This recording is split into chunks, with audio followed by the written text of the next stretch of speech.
Hey everybody, this is your girl, Miss Marcie, and welcome to the Miss Marcie Show. And I am joined with a special guest today. She is the author of Thought Inc. Make sure y'all go grab that, download it on Amazon, and just have a good time reading that book because it's actually really funny. But welcome to my show, Miss M. Thank you. I'm so glad to be here. Glad to have you. How are you today? I am good. I'm a little tired, but I'm good. Good. Well, it's good to have you here. Thank you. No problem. Now, what we want to talk about is, this is just a conversation that I wanted to have on my show because, me and my friends, we have this conversation, and I'm pretty sure you and your friends probably have this conversation as well. And it's basically about strong black women. We see it all the time in the memes, on social media. We hear about it all the time. But it's like, is it really good to be such a strong black woman, or just a strong woman, period? And are we so strong that we are actually pushing men away? What are your thoughts? Well, I don't think we're so strong that we're pushing men away. I think we're pushing men away because some of us think we're strong, but we're really weak-minded, weak in spirit, weak in, mental riches, weak in education, and yet our people, our women, still consider themselves this strong black woman. And it's like, what is the definition of a strong black woman? I don't know. I think it's a woman that is well educated, that has a job, that has a strong black man, that is raising strong black kids.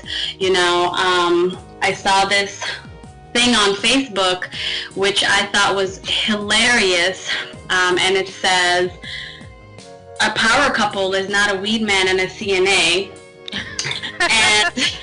And I have to agree with that completely. Like, since when is a power couple, one person works and the other, launders money? I don't understand. So I think the whole strong black woman thing is distorted, if you ask me. That's my opinion. Yeah, and I think, I'm being honest, I think it comes from the whole, when you think back to the years ago, black women, even today, black households are basically in the lead of having single parent homes. And I think that strong woman syndrome comes from that, having to be the mother and to raise the kids by themselves. And it has trickled over down generations. It's been passed down, that the woman has to be the one to hold down the fort because the father's not around. And that, I think that's what started the whole strong black woman thing. Well, I think that the whole strong black woman thing, it started maybe 2 or 2.5 decades ago, about 25 years ago, because if you look back at history, about 25 or 30 years ago, that's when the collapse of the black family happened, when, drugs were introduced to the community, and people started falling apart. Divorces started happening. Men and women started getting addicted to the drugs, and the black family collapsed, and it created a lot of single mothers, a lot of deadbeat fathers. And back then, just a couple decades ago, you did have strong black women because you have all these abandoned children and all they have left is their mother. So the mother was forced to do everything on her own, and it created this distorted image that the strong black woman has to be alone. And I think that's where all of these problems are coming from. All of a sudden, the strong black woman is a stripper, is hooking for her rent, is telling their daughters that, hey, you could shack up and you don't have to be married because you're a strong black woman. I think it's BS, and we have to bring the strong black man back. And that's kind of how I see it. It's kind of messed up. Our kids don't know what a strong black woman really is, because they see, you know, people like Amber Rose calling herself a strong black woman, and you know, they just think that, okay, in order to be one, you must suck dick, you know, to make ends meet, or whatever it is. I think it's extremely emotionally disturbing. It's senseless to think the strong black woman should be alone or do things on her own. Right.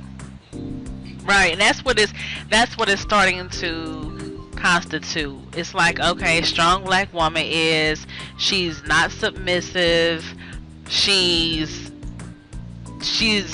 independent, Miss Independent, and that's one of the things I saw Amber Rose saying. She was on Tyrese and Reverend Run's their new show on the OWN network called It's Not You, It's Men, and they were asking her, the question was asked, what is a modern day woman? And she's like, well, she's independent, she's not submissive, and she was just naming all these things that I said to myself, I thought she sounded kind of stupid, and I felt like, well, hell, that might be one of the reasons why a lot of women aren't getting married. You know, nobody wants to be submissive, and people think of the word submissive as being being walked over, being a pushover, being just weak. And again, it goes back to this: everybody wants to be the strong woman. And I don't know, I think it just caused division in relationships, because it's like, here you are, yeah, you strong, but hell, you single. Because a lot of men, how can you get close to somebody that's just trying to be so strong, and you're not allowing yourself to be vulnerable? You know, you have to be vulnerable if you want to be married, or if you know what I mean, if you want to be in a relationship, you have to be, so there has to be some type of vulnerability there. But if women are so busy being strong, it's like, what the hell is a man to do? Right, exactly. I agree with that. And for Amber Rose to sit there and say she's not submissive and she's not this and that, it's like, what were you when you were with Kanye? Weren't you completely submissive? You know, didn't you not say a word because he didn't want you to speak? Weren't you married at one point in life? Didn't you have to submit to marriage at one point in your life? So I don't understand where she's coming from at all. But for me, because I saw that clip when she was on there, the things that she was actually saying, a strong black woman is not submissive, is independent. I'm sorry, not to cut you off, but she wasn't saying a strong black woman wasn't those things. She was just saying the modern day woman.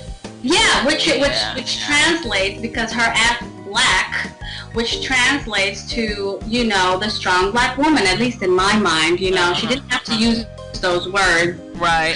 You can kind of just between the line, because OWN is a black network. Reverend Run and Tyrese are black, and she's black. So I'm just gonna, you know, go out on a limb and assume that she's talking about the black woman here.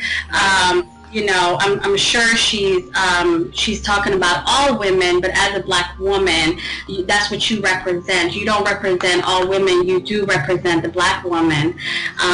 So when she was saying that, yeah, I totally disagree, because it doesn't have to be a strong black woman. You can be a strong white woman. It doesn't matter what kind of, what your background is. If you're a woman, people take the word submissive and they take it and they painted it out to be this devilish word. Submission, it goes both ways, first of all, because if your man asks you to make him an egg sandwich and you say, oh sure, no problem, babe, you know, isn't that submitting yourself to making him a freaking egg sandwich? You know, that's all I'm saying. If you ask him to get you something to drink, or pick up some to go and bring it home, he submits himself to you in that way too. So the word submissive and submission is distorted, just like the term strong black woman. It is. So you got everybody trying to be all these women trying to be either a bad bitch or a strong black woman, you know, And but what is a bad bitch? What constitutes a bad bitch? What does that mean? Does that mean that your man sells drugs and you strip all night? Like, what is a bad bitch? Does it mean that your man is home all day and you're at work all day? Well, what is this bad bitch? I don't even like the term bitch to use that towards women. Even though I'm guilty sometimes to use it, just being silly, but I would actually like to cut that out of my own vocabulary, because I would never want anybody to refer to me as a bitch, because I can be bitchy, but I don't think I'm a bitch, and I definitely don't want to be portrayed as one. And people use it so loosely, and even call themselves one. Oh, I am this bitch that does this, and this bitch talking about themselves and calling like that. Yeah, like a bitch gotta get paid. Yeah, exactly. Okay then. Okay, female dog. Go get paid. Oh shoot! But I think, from what I see, when you say what constitute a bad bitch, this is what I think that people perceive a bad bitch as, is the chick with the face beat to the gauze, makeup, eyelashes here, weave here, just a badass banging ass body. And I'm not saying nothing's wrong with makeup, lashes, or weave. I'm not saying that, but I'm just saying I think that's what a bad bitch image is, because that's how you see, like, on Instagram and on just all these social media websites, when somebody called themselves a bad bitch, it's a chick with weaving her hair, eyelashes, makeup, you know what I'm saying, all of that stuff. And I don't have any problems with good makeup and good hair and a beautiful body. I love all of that. But is that all you got? Is all you got a nice body and you can't wash your ass? Is all you got a nice body and you don't have a couch in your house? Is all you got a bad body and your kids are hungry? Well, what is a bad bitch? What is your credit looking like? You know what I mean? Ooh, the shade. Yeah. I'm serious. That is for real, because it goes beyond your looks. A bad bitch, I think, should be a woman that, okay, if she has kids, she's taking care of her kids. She has her finances in order. She's you know what I'm saying? Like, the things that really matter, not her hair, not her clothes, not how pretty she is. No. Right, but unfortunately, that's what we're stuck with. We're stuck with Instagram look, which is no waist, big ass, big tits, cute workout gear that she probably stole.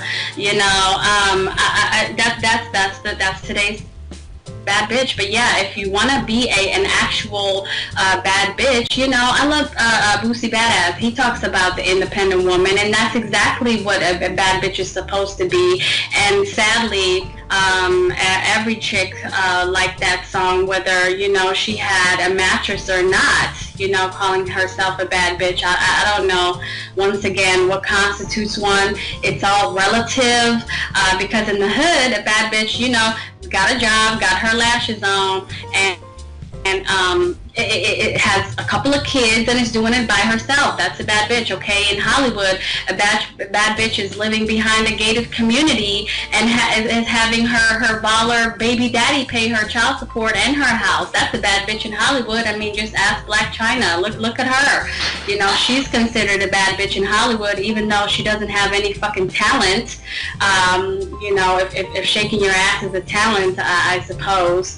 But yeah, that to me is a bad woman. A bad woman is one that can handle a good man, that can handle her children, that escorts her children to and from school, to and from the bus stop, that is a part of the PTA, that is a part of the carpool program, and is a soccer mom, and she invites people and the children to her house, and she's not embarrassed to open her house because she doesn't have to get ready, because it's always ready. She's always ready. Her house is not in a mess, because Susie Orman, the financial guru, said a successful woman has a clean home. How many people do you know whose houses is freaking nasty as hell? You know, like, you're not a bad bitch, you're a nasty bitch. Right. I saw this meme. It said, "You a bad bitch, but you still live at home with your mom. You a bad bitch, but you don't have a job." It was something, and it said, the end said, "No, you're not a bad bitch. You doing bad, bitch."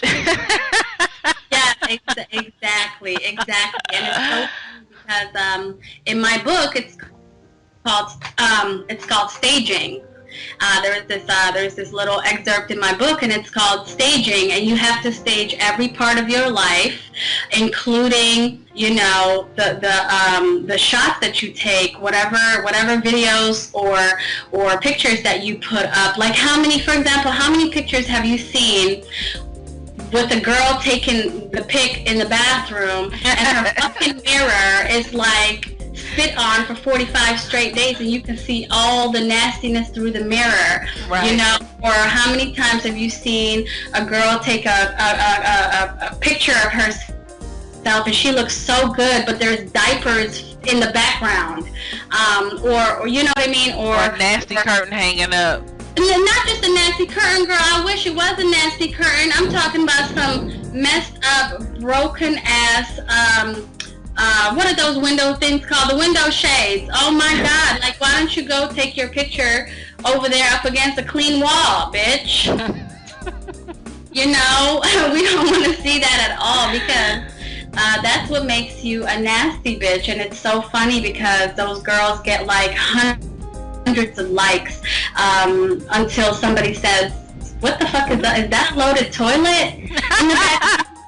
You know, so yeah, you have to stage every part of your life if that's what you want to portray. If you want to portray yourself as a bad bitch, then do that, but don't take a picture with a nasty ass, you know, bathroom sink. Right, right. You are tuned in to the Miss Marcie Show, and if you are just tuning in, I am talking with my guest, Miss M, author of Thought Inc. And we are talking about women and being a strong black woman. What constitutes a bad bitch? What is all of this? Is it hindering us? Is it helping us from relationship goals and relationship growth? I mean, you know, we're talking about it. So before we went to commercial, I wanted to also mention this trend that's going on where you have a man and a woman living together. You know, speaking of strong women, you have a man and a woman living together, and yet they're struggling, and the woman is asking for help from other men or other friends, and it's like, wait a minute, don't you got a dude at home? Why are you asking this person for money? Like, I know a guy who said women that he knows, they're always asking him for money. They'll have a boyfriend, but they're asking him for money. He's like, what? So, you know, have you noticed that in your area? Or yeah, unfortunately, I used to live in the hood. Thank God that I don't anymore. Yeah, there was a lot of that going on, you know, and it came from the shacking up. You call yourself a strong black woman, so a strong person, black, white, whatever, woman or man, should be able to live on their own and make it on their own without anybody being in their house and just, you know, sitting home all day and playing video games all day, eating up all the food, and then you come home and there's dishes in the sink and ain't nobody vacuumed, and the kids might be running around looking crazy and wild, and, you know, yeah, there's a lot of this shacking up that goes on in the hood. And you mentioned, you know, women asking others for help. I know precisely what that is like, because I know people who had not just had to go to another man, but go to their mom or a family member or even a friend or a neighbor to go and borrow money, and they have a very capable person sitting at home. And it's not just the woman going to work and the man at home. There is some men that go to work and their woman is, you know, collecting welfare or whatever. They come home and the house is freaking nasty, and the man is struggling too. So it goes both ways. I've seen it both ways.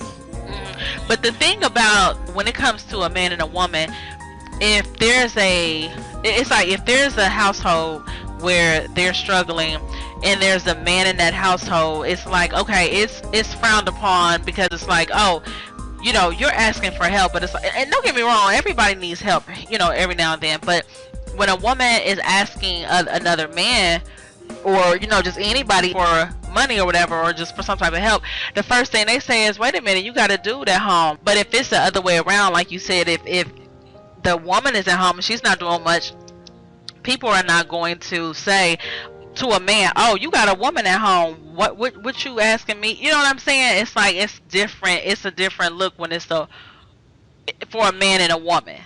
It's true. I agree that the man should pick up all the slack. I really do. But times have changed where if you are able-bodied and you're not in a wheelchair, you need to get up and move around and bring in a second income as well. But yeah, I do believe that, because I was raised in a two-parent household where my mom never held a traditional job, but she had 9 kids with my father, and we were all under the same roof. And my dad worked, you know, his ass off, and my mom took care of the home. I mean, that's just very old school. Unfortunately, it's not like that anymore, and you do have just one person working, and most of the time the other person is slacking, collecting very little money, you know, because welfare is not all that, you know, the couple $100 a month, and people wait around once a month to collect that. But yeah, it's not as bad when the man is going through it, but it is a horrible look when the woman is going through it, because the man should be picking up the slack. He should be. I don't care what anybody says, you know. That's my opinion. If you are a woman and you got a man at home and he ain't doing shit, and you come home and the house is still fucked up when you get home from work, and there ain't no bath drawn and there ain't no food on the table, you got yourself a BAN, a bitch ass nigga, okay? That's what you got. So you don't have a real man, you have a BAN.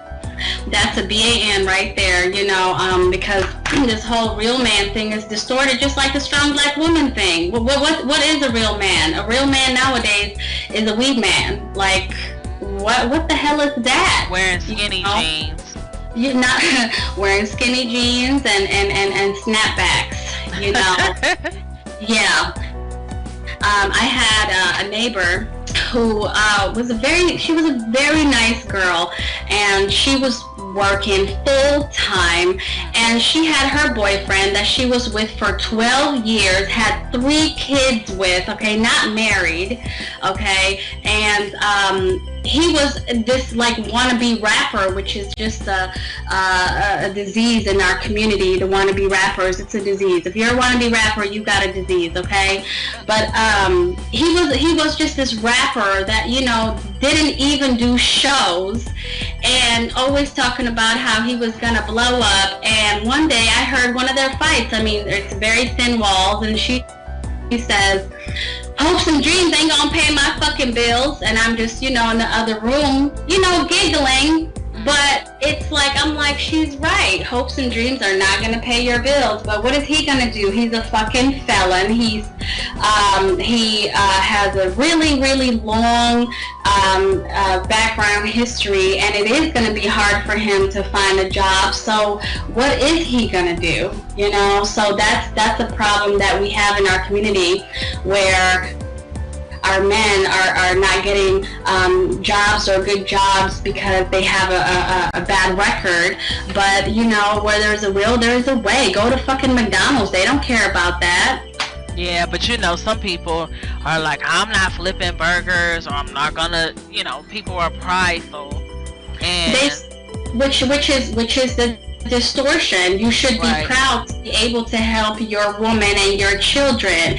You know, you should feel less than a man because you're not bringing in anything, you know, and that, because a real man will go do anything for his family, flip a burger or flip a bitch. I don't care what you do, just go make some kind of money. And I think that's where a lot of the distortion comes from. It's like the roles are switched. It seems like women are behaving like men, and some men are behaving like women.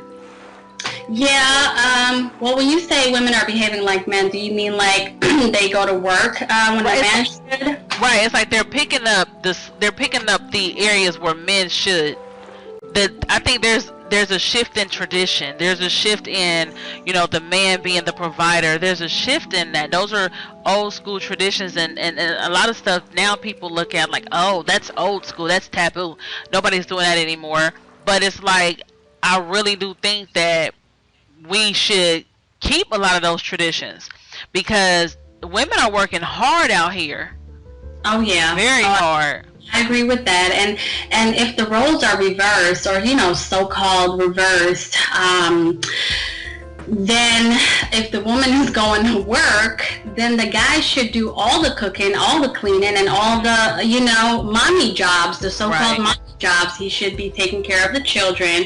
The woman should come home to something. I don't care if it's a hot meal, a sandwich, or something. Don't nobody want to cook all the time. I know I don't want to cook all the time, but if the roles are reversed, it should be a full role reversal instead of partial, where the man is just laying on the couch, literally laying on the couch. I know so many women whose men are laying on the couch when they leave, when they come back. Dang, like I just can't.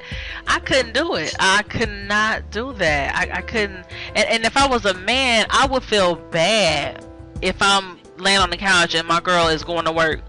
But how are they going to feel bad if they didn't have, a father in their life to teach them? And if their father isn't in their life to teach them, and the mom is working so hard and forgets to teach them, who are they going to learn how to be a man from? And that's true, but as you get older and you have other examples around you, because I'm sure even if they did not have a father figure in their household, they've been around some type of man. I'm sure they may have had a friend who had their father in their life. They had some type of example to see what a man is supposed to do. And after we get a certain age, we know right from wrong. We know we can make decisions and say, okay, this is not right. This is what I need to be doing. I'm not going to do what my father did or didn't do. You see what I'm saying? Right. And oh yeah, I totally understand, and that I love Google. So if you don't know what a man is supposed to do, please Google what is a man supposed to do, and Google will tell you, to get up off your damn ass and to go get a job. I mean, it will seriously tell you to do that. There will be 1,000 or more links on what a man is supposed to do in life. If they don't have that example, they can always research it. I mean, this is what self-help guides are made of, family and relationships. I think there's like 1 billion titles out there on how to raise a family and relationships, but then again, our people aren't so inclined to use books when it comes to raising families. We kind of go by what we see. And if you saw that your daddy was out your life, and he never picked up the phone and always lied to you, which is an epidemic in the black community, our men are missing. They're missing, jailed, dead, or on drugs. And really, it's just slim pickings out here for the women to choose a good guy out here, and unfortunately, we're just kind of settling for what we can get. It's kind of sad. It really is. You are tuned in to the Miss Marcie Show, and if you are just now tuning in, I am speaking with my guest, Arthur M., and we are discussing the strong black woman syndrome. What constitutes a bad bitch? We're just talking about how these this mentality is basically affecting society and relationships. So you said, before we went to commercial, you said that we are settling and everything, and I agree with that. I agree there's a lot of settling going on, but what I don't want anybody to think that we're bashing the males, the black men, or anything like that. We are basically just talking about things that have been observed out here, because it's not just things you and I have observed. It's things that other people I know have talked about, is things that we've read. I say there's definitely a issue out here, and it's like, where do we connect the dots and make it better? Right, and I just want to clarify for the listeners that I am not, I repeat, I am not into male bashing. I'm not. I love men and I want men to do better. I'm just giving my 2 cents on how to get rid of this strong black woman syndrome, because we need our counterparts. We need strong black men, and we can not only just raise them if we have boys, because I have a son, I have an 8-year-old boy, and I'm trying to raise to be right, but we can also encourage our men to be better and not bash them and not call them bitches. And sure, yes, there are some bitch ass niggas out there. Yes, there is. I won't lie, and I'm sure your listeners will agree to that. But if we don't encourage the men, they will forever stay lost. And it's like, how do we encourage the men? I say, we encourage them by, first of all, ladies, you know, you can't give it up too easily. You gotta let the man chase you a little bit. You gotta show that you can do it by yourself. And how are you gonna show that you can do it by yourself if you just let him have it right away, or let him move in with you?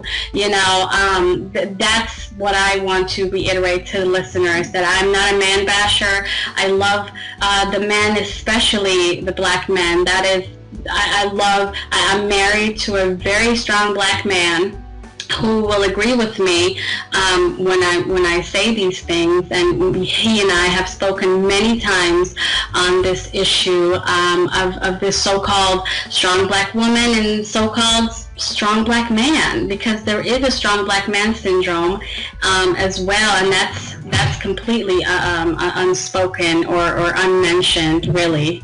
So you saying that we need strong black men, and I heard you say we need strong black men, but you said there's a syndrome of strong black men syndrome. There is, but the syndrome lays with the weak black man, though. That's where it lays. Just like the strong black woman lays with the weak black woman. See, it's the same thing for the strong black man. It lays with the weak black men who think they're strong, and then those who are the strong black men are bashed by feminists and told that, you know, that they're misogynistic, which is outrageous. Just because a man wants his woman, may want his woman to stay home and cook. What if the woman wants to do that? That's like my dream job, is to be a housewife. Okay, ain't nothing wrong with that. Mm-hmm.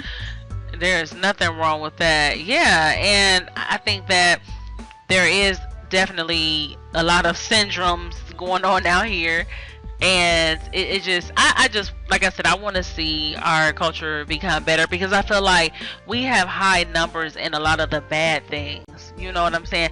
Single parent household, 75%, and that's just disturbing. Yeah, to me. It is. It should be to everyone. And we also have to stop making excuses. Yes, our communities have been infiltrated by drugs, by gangs, by police violence, by black on black crime, but we can overcome that. It's not easy, but it's simple. See, people confuse ease with simplicity, and it's two completely different things. I'm not saying that it's easy at all, but what I'm saying is that it's simple. All we gotta do is incorporate our children, first of all, and explain to them the correct way what a real strong black woman is, you know, what a real strong black man is, and if the kids don't have a father, some kids don't have a mother and are being raised by their fathers. I actually know a very good friend of mine. He just recently got married to his strong black woman, and I think they're honestly a power couple. Because they both work, they have integrated families. She had a kid, he had 2 kids, and they have a kid together now, but they're married. And when he had his first son, the woman shows up to child support court, and she just signs over all the rights to him and didn't want to have anything to do with the kid. So he got stuck by himself with the baby, and now he is like this all-star basketball player that plays. He's the star of his high school basketball team, and that was all his father, a black man who did that. You know. So yeah, so it can be done. It can happen. We need to bring back the two-parent household. You know, a lot of people think that, you know, bringing back the two-parent household, oh, well, you know, our kids have fathers, and you know, me and my boyfriend lived together with all of our kids for the last 15 years. Well, get married, go get your rights. You know, there is a reason why there are courts, you know. Yeah.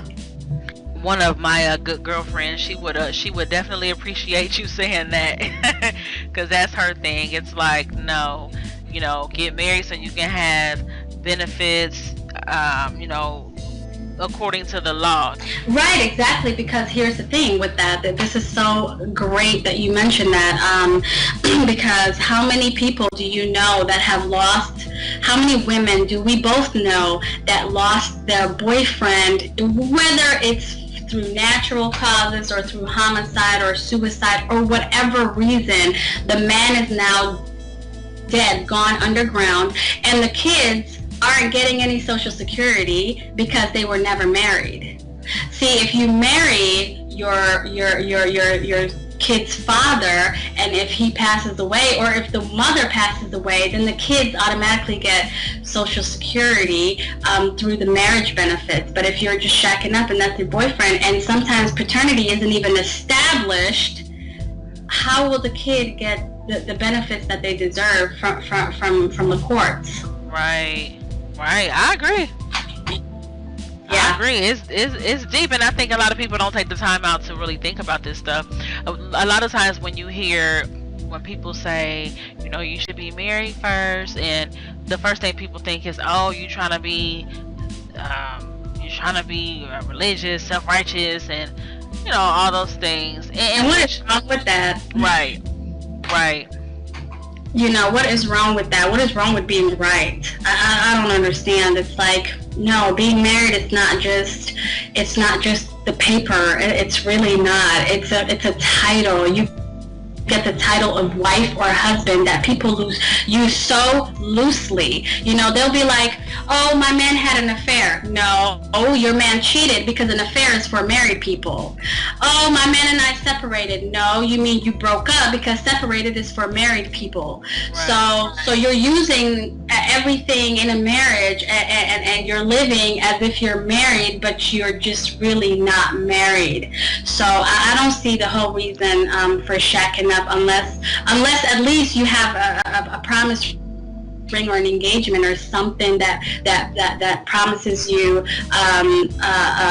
you know, backing on your investments, because it's an investment when we go live with people, or when people come live with us, and you're making an investment, you're taking a risk. Wouldn't you want to see your investment made good? Wouldn't you want something back from your investment? Right. You know. Yeah, I mean, that's why there are divorces. If it doesn't work out, divorce, you know? And I don't know what it is. Is it lazy? I was going to say, I think that people bring the value of marriage down when they treat relationships, the boyfriend-girlfriend relationships, like they're married. Because then when people get married, you have a lot of people who don't even value marriage anymore. People doing all types of shit. I mean, crazy stuff. And you're like, wait a minute, aren't you married? It's almost like people don't respect it. Well, some people anyway. Some people don't respect marriage and the sacredcy of it. Yeah, it's a sanctity. It's holy. It's supposed to be uplifting, and it's supposed to show your children the way it's supposed to be done. And think about how they're putting their problems on not just social media, but like on reality shows. You actually watch people's marital issues play out on television in front of the whole world. Yeah. Reality shows will make a marriage crumble. I've seen so many marriages marriages crumble. I mean, the recent one, I think the most recent marriage that's crumbling is Cynthia Bailey, was talking trash about her husband, telling the world she's not sexually attracted to him. Bitch, we don't want to hear that. Well, how do you think your husband feels? I thought that was crazy. Emasculate him like that. Yep, demasculate him. Yep, I thought that was crazy too. I was like, wow. Yeah, I couldn't believe it. I mean, I can believe that, yeah, you can divorce him, but do it classy. Don't talk about it. Don't talk about, you're not attracted to him anymore. You don't have to say that. But yeah, they say, what do they say, 75 or 80% of marriages on reality TV crumble. And I believe it because I'm a reality TV junkie and I see it all play out. Yeah, I just couldn't. There's some things that just need to stay between a man and a woman, and that's it. Because when you get married, you two are the only two that's in the marriage. Nobody else should be in the marriage.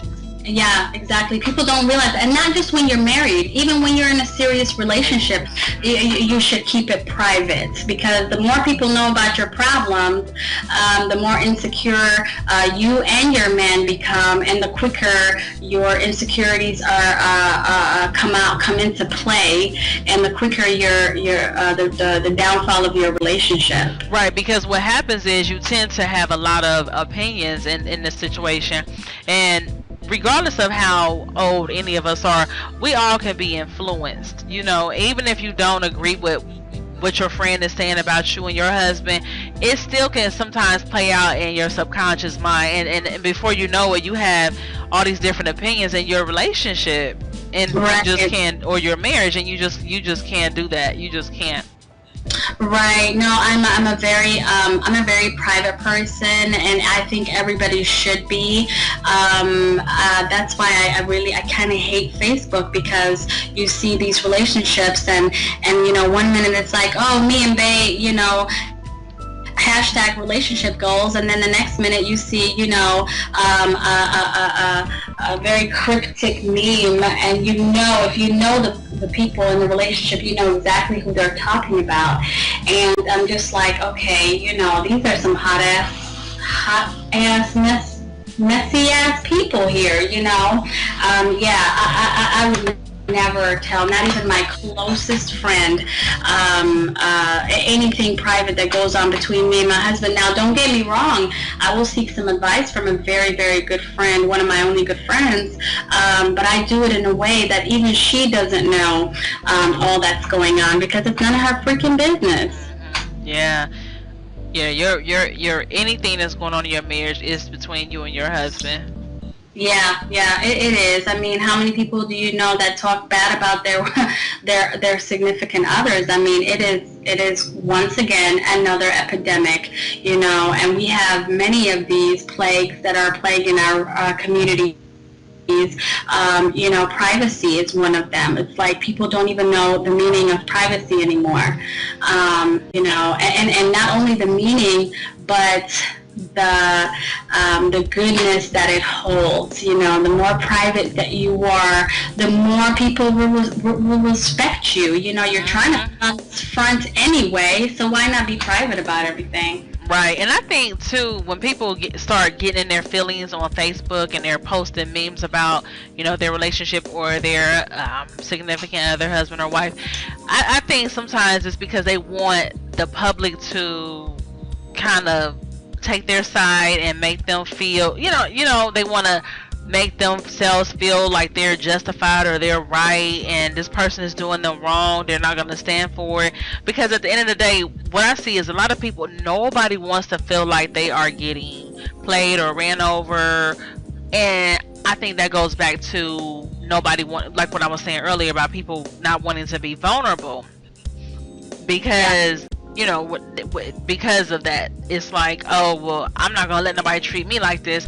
So they go on social media posting stuff about it, and they it's like they're seeking, because why else are you posting stuff? You are seeking other people's opinion and other people's approval. You want people to jump on your bandwagon and say, oh, it's okay, call me if you need to talk, yeah, I agree with you. You know what I mean? That's exactly what I see.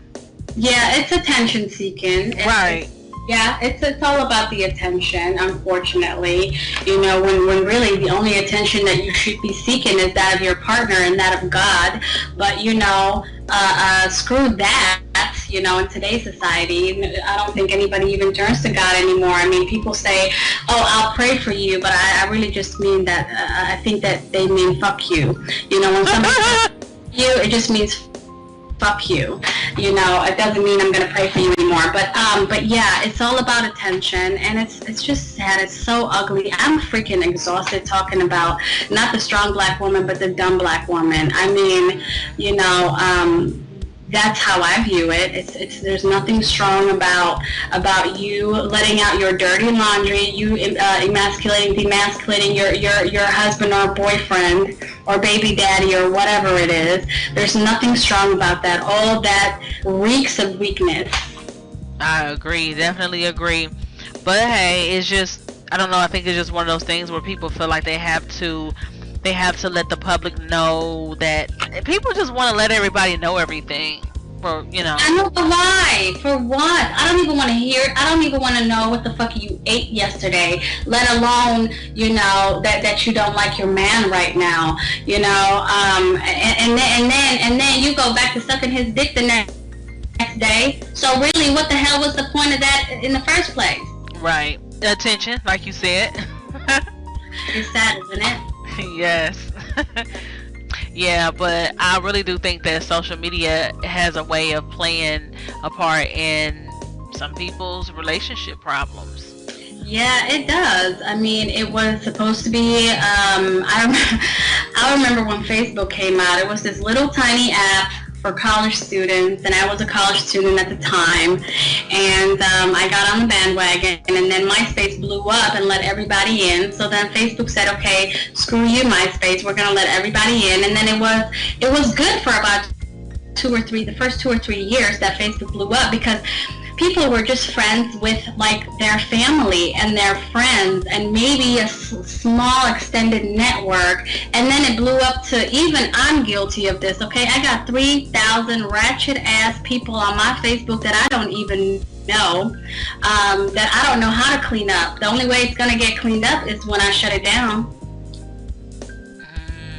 You know, yeah, it's like, why would I want all these people, all these strangers to know my problems?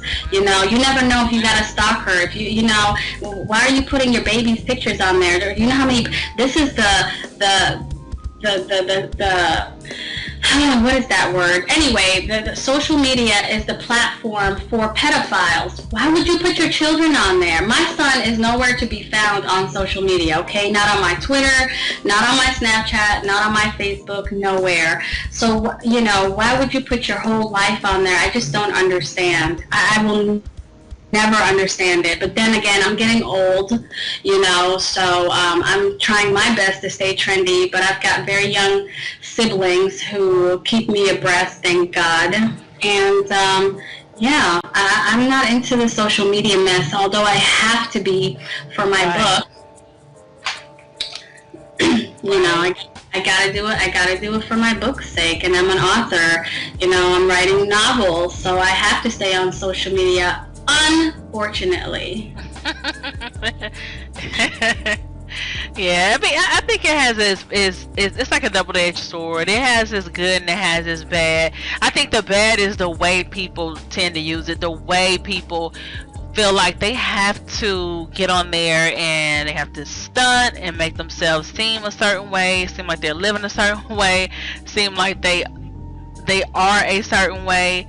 And it's just, and I look at it like, who is Facebook? Facebook is nothing but a bunch of my peers, people just like me, working every day, trying to make a living, and just trying to do the best they can in life. So why am I going to get on there and try to portray that I'm anything other than myself?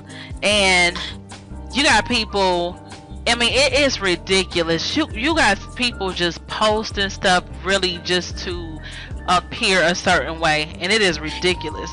Yeah, no, that's what it's about. You, Miss Marcie, you got a job, you got a life, you host a radio show. You have real hobbies, and you don't have time for to be fake or to be to be give any kind of just phony forums. But my book talks a lot about how to put on this facade for the world. I mean, there are girls, obviously, not just girls, but some guys. It's mostly women. I'm not even gonna lie. Okay, it's mostly women, and they're chasing men with money out here. And so, what do? A man with money doesn't want a thirsty welfare girl. Okay, he wants a girl that wears Louboutins, that has maybe one or two Chanel bags or whatever, so she can appear more affluent than what she really is. So what they do is, now, I don't know if you know this, and maybe your listeners may have a giggle or may be shocked about it, but you can actually buy on eBay empty Louboutin boxes, empty Chanel boxes, empty Louis Vuitton boxes, and that's what these little biatches do. They buy these empty boxes, and then they put it on Instagram, and it looks like they just spent $45,000 when they just spent, $300, $100 a box.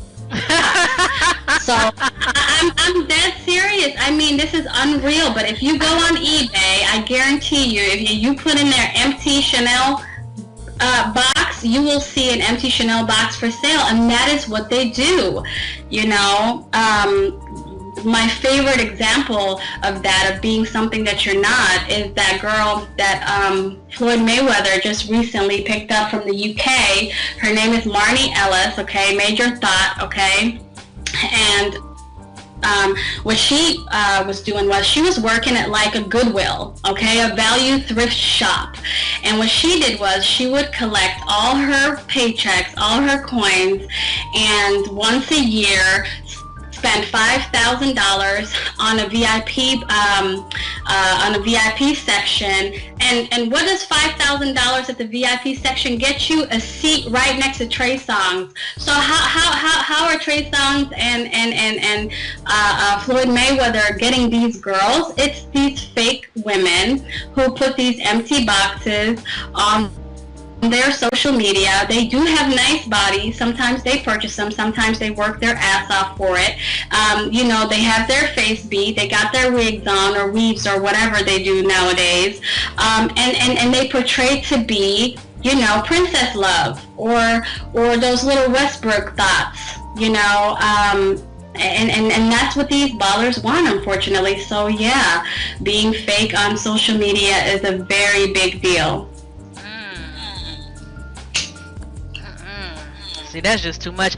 People put too much thought into social media. Some people put way too much thought into what they are going to post on Facebook. It is just...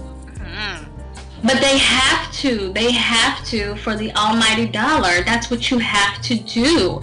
If you want to ditch your thought ways and become a high-end hoe, okay, this is what you have to do. This is what my book is about. It is called Thought Inc., a self-help guide, 40-step guide to ditching your thought ways and becoming a high-end hoe. Okay, that is the subtitle to my book, and it gives you 40 steps to stop being ratchet and just to be a little bit classy, classier, to stop sucking dick for free, but start sucking dick for money instead.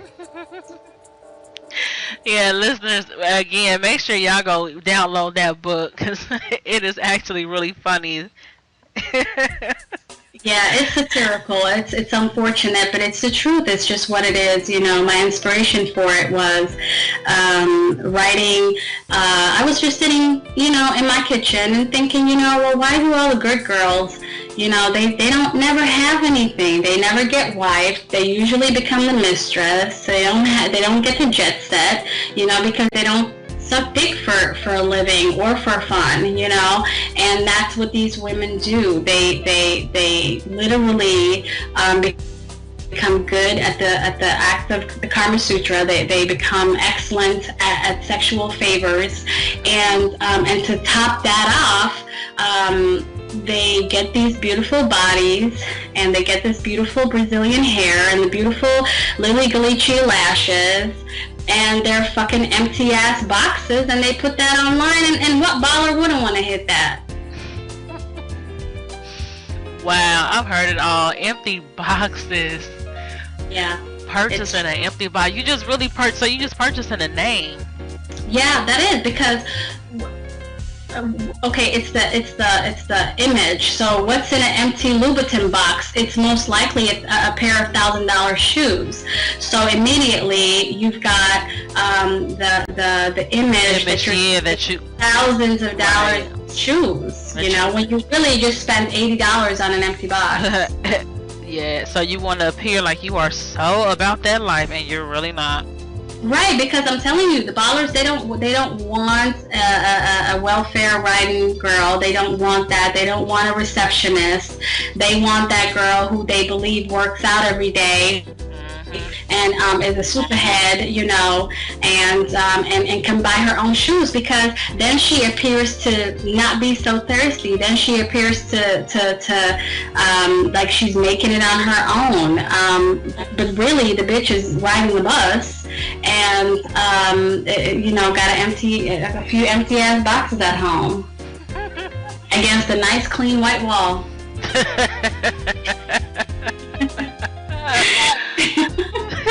People shouldn't go so hard on, you know, just trying to create an image. But hey, like we said, that's the society we live in today. So everybody want to be something that they're not. It's crazy. It's unfortunate. It truly is. All right. Well, we are coming to a close of this show today, and I want to thank you again, Ms. M, for joining me. And tell our listeners again how they can download the book, and also how can they reach you and follow you. Okay, well, my name is M. Ali, EMALI, and you can go to Amazon.com and download Thought Inc. It's actually free throughout this Monday, the 18th. So it's free through the 18th. So go cop that. All you need is a Kindle app, and you got yourself a free book. And if you don't make it to the free book, it's only $3.99. I mean, come on, you know, you spend $3.99 on an energy drink, you know. So spend it on a good laugh that you get to keep forever, that you get to share with family and friends.